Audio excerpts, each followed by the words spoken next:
Tapos na yung ulan. Sige, halika! Tingnan natin yung garden. Kasi nga araw-araw na yung ulan. Yung mga tanim namin nalalanta na.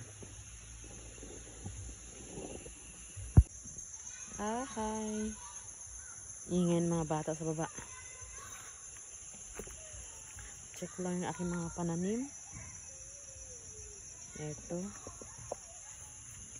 Alugbati. Yan, sibuyas dahon. Ito yung mga punla kong talong. Nalanta kasi nga laging ulan. Tapos meron pang ito, leaf miner. Ayan po. Hindi ko pa na-transplant kasi nga laging ulan. Tapos ito pang isa, parang ano kaya ito laman? May uod. Ano yung cellphone sa'yo? Hawak mo dito. Hawak mo na yan, Beto. Okay. Open natin. Ano po? Yak. Ano yan, guys? May uod. Ew! Kagabi pa yung nagkain, busog na. Saan ka galing, Bi? Doon nag-crossing.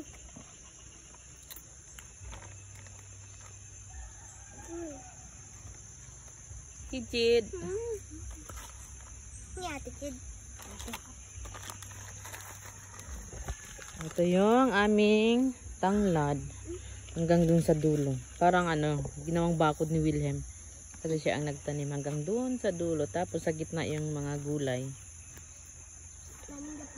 Yan, mais.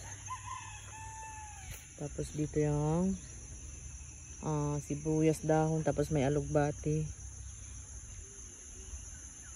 Yung mais, bunga ng mais namin. Nunahan kami ng manok. Ayan pa. Ayan.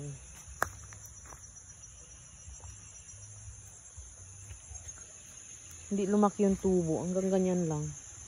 Siguro dahil sa ulan, nasira. Maliliit lang yung ano niya. Bunga. Tapos doon sa gitna, yung gabi. May mga na-transplant na akong ano dito, talong. Yan. 2, 4, 5. Ito, Madre de Agua. 2 puno yan. Yan. Tapos ito naman dito ay luya. Hindi gaanong kita kasi nga maraming damo. Ito. Luya.